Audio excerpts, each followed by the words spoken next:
Hi, my name is Leah Smith, and I'm a grade 9 student in Ms. Watson's Block 3 English class. Today, I'm going to be sharing some poems that I've written during our poetry unit, and it's based around Aboriginal culture. I've learned a lot about poetry during this unit, things like rhyming, poetic devices, and so on. I hope you enjoy my video. And yes, in case you were wondering, I took the photo in the background. The first poem I have chosen is a symbol poem.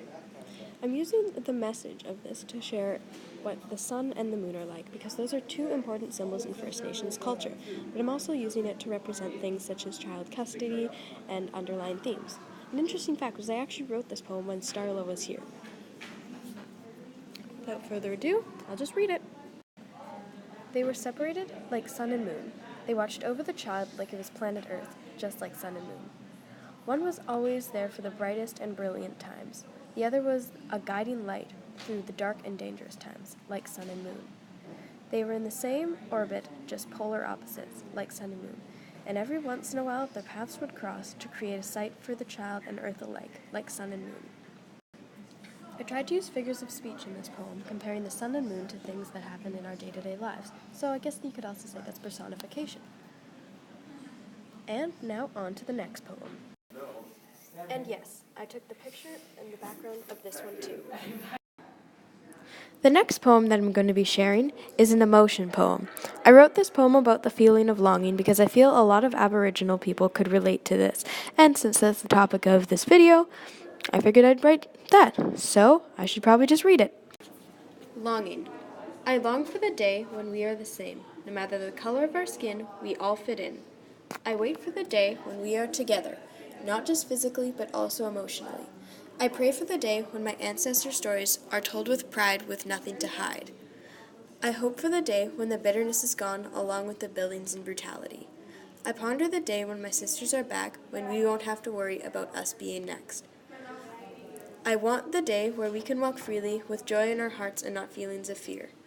I long for the day when the world will see our way, but until that day, this is unfortunately how things will stay. In this poem, I use things like internal rhyming and assonance to create a bit of an easier to understand effect. Since really, it isn't so hard to learn to accept people. And now, on to our next poem. So, for my next poem, I'll be sharing one of the haikus I wrote, entitled Love. So as you can likely tell, this poem is about love, which is one of the grandfather teachings that I'm going to be talking about.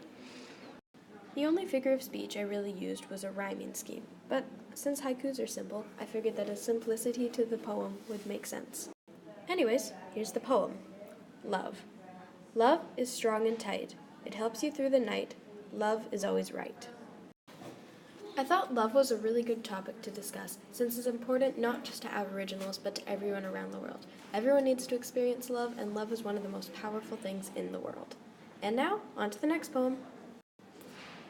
The next poem I'm going to be sharing is my second haiku, which is another one of the grandfather teachings. I chose the grandfather teaching truth because this is also a very important lesson to everyone, not just Aboriginal people. Anyways, here's my poem. Truth. Truth speaks many volumes, it breaks the silence of night, and relieves the soul. I didn't use any figures of speech or poetic devices or rhyming schemes because I figured that sometimes truth just needs to be black and white, just like this poem was. And now, on to the next poem. The second to last poem I'm going to be sharing is a concrete poem. I chose the topic of trees and leaves to write my poem about. I've always felt a close connection with trees, and I've loved to climb trees. That's a side note, I guess. I've also seen trees as sort of a family sense, which is another really important thing in Aboriginal culture. The tree swayed and swung in the wind, the branches and leaves engaged in a dance only the wind could create.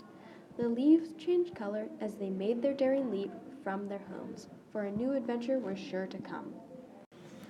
I thought this poem also created a really unique sense of symbolism because it also symbolizes when someone might graduate and they have to leave their home for the first time.